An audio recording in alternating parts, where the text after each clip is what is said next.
بسم الله الرحمن الرحيم anigoo Cumar Ismaaciil Maxamed waxaan caaw rabaa inaan fikirkayga la wadaago dhalinyarada ku sheekaysata WhatsApp-ka ee Awdal State waxaan noqon marka hore ku salaamayaa salaanta islaamka assalaamu calaykum wa rahmatullahi wa barakaatuh dhamaantiin meel aad joogtaanba dhalinyaro haween aqoon-yahan siyaasiyiin cuqaal waxgarad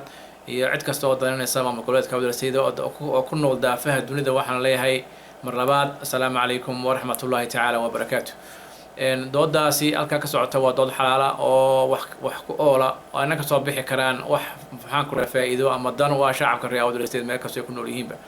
dadku markay wada hadlaan ay sheekaystaanba waxay doodaasi dhalisaa inay doodaasi noqoto dood ummadda wax u tarta oo ka soo baxo xalkii ummadaasi dhibta haysata laga wada hadlayay waan ka wada hadalnay in badan xalka reer Awdal waxa uu ku jiro dhibta reer Awdal haystaan waa isla garanay haddaan tusaale soo qaato 1980kii waxaa ummadda reer Awdal loo qoray dawo la oran jiray SDA dawadii raggii sameeyay maanta rag intooda badan waa retaar bay galeenba oo rag waaweyn maanta oo wax yar ka sii nool yihiin dhibaatadii iyo maxaan ku dhahdaa waqtigaa jirtayna waxay rabeen wax ka qabtaan hase yeeshee waxa weeye dhibaatadii wixii baabiyey waan ognahay waqti dambe waxa ka daba yimday oo fikirkii halkii kasii qaaday Awdal State oo tiriyay waxaan rabnaa inaan ummadda reer Awdal ka badbaadino dhibaatooyinka iyo tacadiyada lagu hayo hase yeeshee ilaa hadda wali wax dhibaatadii ay ku filan oo ay ka qabteen way yar tahay wabar baa ka daba yimday oo isaguna yiri dhibaatada wax raba inaan dadka ka qaado oo qori caaradiina kaga qaadno hase yeeshee ma shaqeyn dawadaasina ma shaqeyn marka dawooyinka faraha badan ee loo qoriyay shacabka reer Awdal waxay ahayd in mid sidii loogu talagalay oo dhakhtarku marka uu qofku u yimaado uu wareystaa ka bacdan dawo qoraa dawadaasi haddii sidii loogu talagalay loo qaatana qofka way anfacdaa haddii laakiin sidii loogu talagalay loo qaadan waayo oo qaabkii dhakhtarku uu qofka u qaado oo uu qaadan waayna qofka waxa ma tarto marka waxa la dawooyinka faraha badan ee la soo qoray ee shacabka reer Awdal dhibaatooyinka haysta laga qaaday loo qoray may noqon kuwa shaqeeya haddaba waa maxay sababta ay u shaqeyn waayeen sababta ay u shaqeyn waayeen waa sabab in badan dhalinyarada ku jirta groupkani ay ka hadleen waxay intooda badan kaga hadleen waxay waa dhibaatooyinka qabiilka oo dhadhaarada ayay sabab uga dhigeen inay tahay dhadhaaradu yihiin kuwa sababay in dadka reer Awdal dhibaatooyinka ay soo mareen ay ka bixi kari waayaan marka waa xaqiiq weey dhadhaarada haddii aan la jabinin oo dadku aanay wax ku midoobin oo aanay afkaar ku midoobin waxba meel lama gaari karo qabiilku waxa weeye dadka waa midayaa laakiin qabiilku hadduu dadku meel ay ku qabiil kaleetay noqdaan oo ay meel u wada jeestaan waxbay qabsan karaan sida qabiilooyinka kaleba hase yeeshee reer Awdal waxa weeye dhadhaaro ayaa halkaa dhigay dhadhaaradaasi haddii hal dhadhaar laga dhigo iyo haddii mataqaanaa laga guuro oo loo guuro wax dadka mideeyo oo ah Awdal State oo afkaar ay mideyso afkaarta ayaa ka awood badan mataqaanaa qabiilka dadku hadday qabiil isku raacaan ama jilib isku raacaan meel ma gaaraan laakiin hadday isku raacaan afkaar siyaasadeed isku raacaan waxa weeye waa laga midho dhalin karaya marka waxaan leeyahay reer Awdal State meel kastoo joogtaanba aynu ka midho dhalino waxaynu doonayno oo ah inaynu ummadeena iyo dalkeenaba u madax bannaanaano oo inaanu ku jirin jeebka dad kalena ku jirin taasi waxaan kaga bixi karnaa inaga oo calankeena kor u qaadna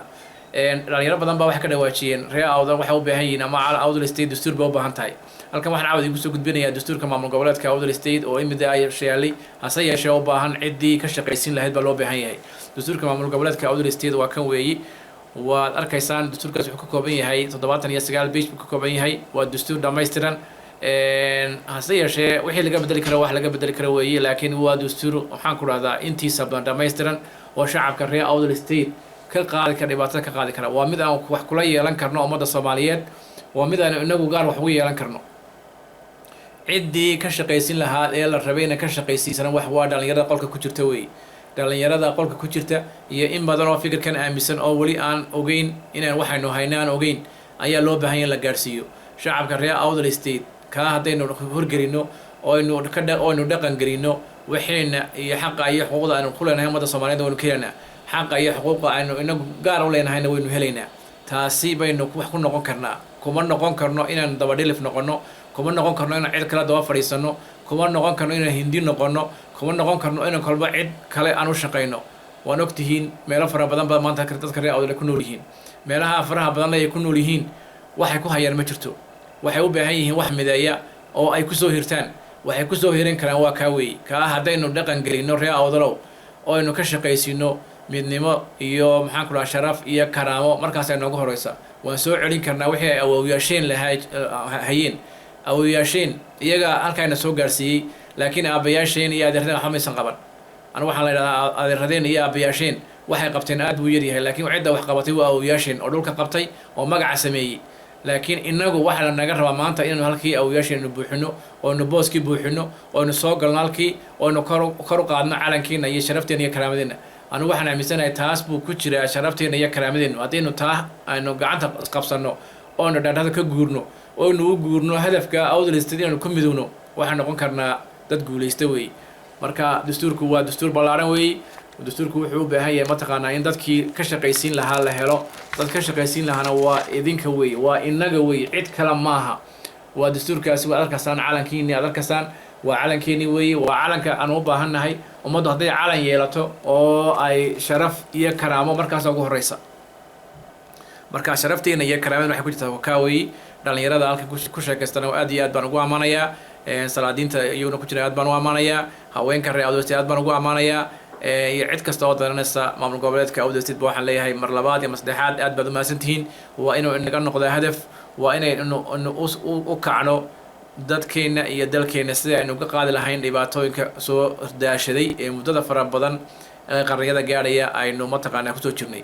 inaan kusii jirin baan aaminsanahay haddaynu halkaa ka wadno oo aynu gacmaha isqabsanno oo aynu hadaf la nimaadno midaysan oo aynu mowqifkeena qaadano oo aynu go-aankeena qaadano oo maamul samaysano oo aynu meel iskugu nimaadno oo aynu wixiina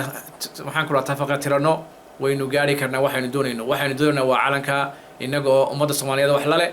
inaga oo wixiina gaar u leh taasaa inoo balana anigu shakhsiyan waxaan aaminsanahay gabayga gaariyay ahaa